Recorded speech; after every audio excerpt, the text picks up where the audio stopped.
আমি attorney general পদ থেকে এসে ধানের শীষের ভোট করব, আমাদের মনোনয়ন জমা দেব। অ্যাটর্নি জেনারেল পদ ছেড়ে দিয়ে ঝিনাইদহ 1 আসনে ধানের শীষ প্রতীকে নির্বাচন করার ঘোষণা দিয়েছেন attorney general advocate Mohammad Asaduzzaman.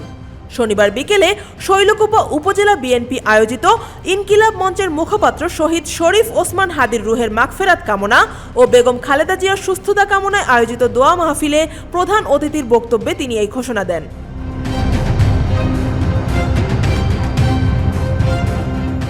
Mohammad Asaduzzaman বলেন, 28 তারিখে পদ থেকে ফিরে এসে সবাইকে সঙ্গে নিয়ে মনোনয়নপত্র জমা দিব।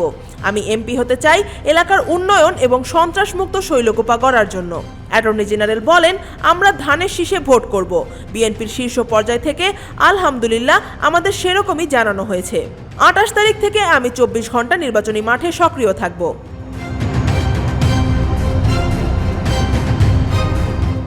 এছাড়াও তিনি সমালোচনা করেছেন ভোটের প্রচারে ধর্মীয় অনুভূতি ব্যবহারের চেষ্টা নিয়ে। তিনি বলেন, কেউ বাড়ি বাড়ি গিয়ে জান্নাতের টিকিট বিক্রি করছে। আমরা বিশ্বাস করি আল্লাহ এক এবং অদ্বিতীয়। ভোটের আশায় এমন আচরণ কুফরি। আপনারা সবাই মানুষের এই ভুল ধারণা দূর করবেন।